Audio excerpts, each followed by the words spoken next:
بسم اللہ الرحمن الرحیم۔ السلام علیکم معزز خواتین و حضرات۔ ناظرین، منکرین خدا آئے روز عجیب و غریب سوالات ڈھونڈ کر لاتے ہیں جن کا جواب ایک عام مسلمان نہیں دے سکتا، وہ لاجواب ہو جاتا ہے، جس کی وجہ سے ان کا ایمان کمزور پڑنے لگتا ہے۔ اس لیے ہماری کوشش ہے کہ اس طرح کے تمام سوالوں کے جواب ڈھونڈے جائیں تاکہ دین اسلام کے خلاف سازش کرنے والے لوگ ناکام ہوں۔ ناظرین، منکرین خدا میں ایک اعتراض خاصا مقبول ہے، اور وہ یہ کہ اگر الہامی مذاہب خدا کی جانب سے نازل کردہ ہیں تو پھر تمام پیغمبر صرف عرب میں ہی کیوں آئے؟ اس سوال کو اٹھا کر یہ منکرین حسب عادت خود کو بڑا علامہ تصور کرتے ہیں، مگر قرآن حکیم کا کوئی بھی طالب علم اس سوال کے بودے پن کا سوچ کر بھی مسکرا دیتا ہے۔ قرآن باشگاف الفاظ میں متعدد مقامات پر یہ اعلان کرتا ہے کہ اللہ رب العزت نے ہر دور اور ہر قوم میں اپنے رسول بھیجے۔ مثال کے طور پر سورہ نحل میں کہا گیا، اور ہم نے ہر قوم میں پیغمبر بھیجا کہ اللہ ہی کی عبادت کرو، یا پھر سورہ ابراہیم میں ارشاد ہے، اور ہم نے کوئی پیغمبر نہیں بھیجا مگر وہ اپنی قوم کی زبان میں بولتا تھا۔ غور کیجئے، اگر صرف عربی زبان یا جزیرہ العرب میں ہی رسولوں کو بھیجنا مقصود ہوتا تو کبھی یہ الفاظ نہیں کہے جاتے، اپنی قوم کی زبان میں بولتا تھا۔ دوستو، قرآن جہاں رہتی دنیا کے لیے ہدایت ہے، وہاں یہ نقطہ سمجھنا ضروری ہے کہ اس کی براہ راست مخاطب عرب میں بسنے والی وہ اقوام ہیں جو دور نزول میں موجود تھی۔ لہٰذا یہ بات نہایت سادہ، عقلی اور سمجھ میں آنے والی ہے کہ قرآن میں صرف ان چند انبیاء کا تفصیلی ذکر ہوا ہے جن سے عرب کسی نہ کسی حوالے سے آگاہ تھے، وگرنہ قرآن میں کئی ایسے پیغمبروں کے نام مذکور ہیں جن کا علاقہ، قوم یا ملک نہیں بیان کیا گیا، جیسے حضرت نوح علیہ السلام یا حضرت آدم علیہ السلام وغیرہ۔ ایک مشہور حدیث کے مطابق 1,24,000 پیغمبر اس دنیا میں بھیجے گئے، جن میں سے صرف چند کا ذکر قرآن میں موجود ہے۔ یہ سوچنا بھی سراسر حماقت ہے کہ یہ 1,00,000 سے زائد پیغمبر صرف عرب میں ہی آتے رہے۔ مسلم محققین نے ہر دور میں تحقیق کر کے مختلف مشہور اشخاص کے پیغمبر ہونے کا امکان ظاہر کیا ہے۔ مثال کے طور پر کچھ تحقیق نگاروں نے عبادات اور تعلیمات کا تقابلی جائزہ لے کر زرتشت کو پیغمبر کہا ہے، جو ملک ایران میں آئے تھے۔ اسی طرح مولانا شمس نوید عثمانی نے اپنے گراں قدر تصنیف میں ہندوؤں کے ویدوں کو پرکھ کر بہت سے علمی ثبوت فراہم کیے جو اشارہ کرتے ہیں کہ ہندو دھرم یا قوم دراصل نوح علیہ السلام کی امت ہے۔ ان کے ابتدائی صحائف میں ایک عظیم شخصیت کا ذکر آتا ہے جس کا نام مانو ہے۔ سنسکرت کے اعتبار سے دراصل یہ مانو مہا نوح بنتا ہے، یعنی عظیم نوح۔ یہی نہیں بلکہ مہا نوح سے وابستہ ایک پورا واقعہ بھی درج ہے جو ایک عذاب والے سیلاب کے آنے اور کشتی میں سوار ہونے کی پوری رویداد بیان کرتا ہے۔ بہرحال یہ تحقیقات چونکہ قرآن اور تاریخ میں واضح انداز میں موجود نہیں، اس لیے تحقیق کی بنیاد پر صرف علمی قیاس قائم کیا جا سکتا ہے، انہیں حتمی درجہ دینا ممکن نہیں ہے۔ مگر یہ تحقیقات بلند آواز میں اعلان کر رہی ہیں کہ اللہ عز و جل نے ہر امت میں ہدایت کے لیے اپنے نبی بھیجے۔ دوستو، یہ ویڈیو ہماری اپنی ریسرچ پر بنائی گئی ہے، پھر بھی اگر آپ کے ذہن میں کوئی شک باقی ہے تو جاتے جاتے ہم آپ کو ایک عالم دین کا موقف بھی سنواتے ہیں۔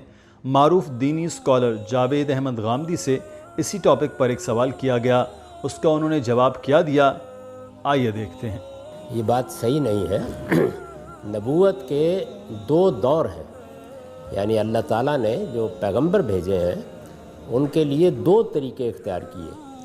حضرت ابراہیم اور حضرت ابراہیم کی پیدائش محققین کے نزدیک 2100 قبل مسیح میں ہوئی ہے، یعنی کم و بیش 4000 سال پہلے۔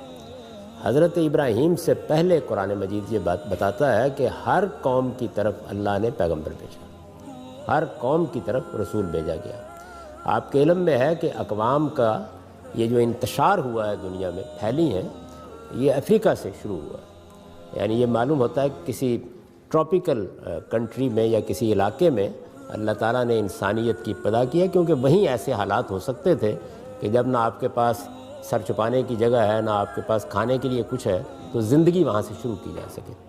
میں جب ملیشیا میں گیا تو مجھے محسوس ہوا کہ یہ بھی بڑی مناسب جگہ ہے۔ اگر آدم و حوا کو یہاں سے اللہ تعالیٰ نے ابتدا کرنے کے لیے کہا ہوتا تو یہ بھی ایک ٹھیک جگہ تھی، تو ایسی کسی جگہ سے۔ لیکن اب چونکہ اس معاملے میں اہل تحقیق کا اتفاق ہے کہ یہ ابتدا افریقہ سے ہوئی ہے، تو جو پہلا دور ہے حضرت ابراہیم تک کا، وہ کتنے ہزار سال کا ہے اندازے لوگ لگاتے ہیں۔ بعض لوگ کہتے ہیں کہ وہ 30-35 ہزار سال کا ہے، بعض کہتے ہیں کہ 1,00,000 سال کے قریب کا ہے۔ تو جتنا بھی وہ زمانہ ہے، اس زمانے میں اللہ تعالیٰ نے یہ فرمایا ہے کہ لِكُلِّ أُمَّةٍ رسول، ہم نے ہر امت میں، ہر قوم میں ایک رسول بھیجا، اس کے ذریعے سے حق کو واضح کیا، اور پھر اس رسول کے ذریعے سے ایک چھوٹے پیمانے پر قیامت برپا کر دی۔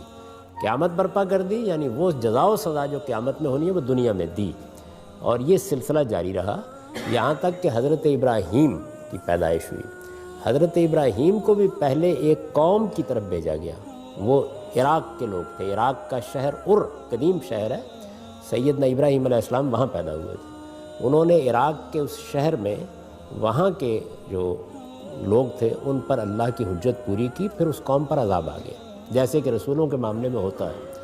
عام طور پر عذاب آنے سے پہلے رسول وفات پا جاتے ہیں، یعنی ان کو نکالنا ہوتا ہے یا پھر کسی دوسری جگہ نکال کے ان کو ہجرت کی کسی جگہ پہ لے جایا جاتا ہے، کیونکہ اللہ کا قانون یہی ہے کہ کسی رسول کے ذریعے سے جب حجت پوری ہو جائے گی تو پھر منکرین پر عذاب آ جائے گا، اور جو اس کے ماننے والے ہیں ان کی لازماً حفاظت کی جاتی ہے اور ان کو اقتدار منتقل کر دیا جاتا ہے۔ یہ سبھی رسولوں کے ساتھ ہوا ہے۔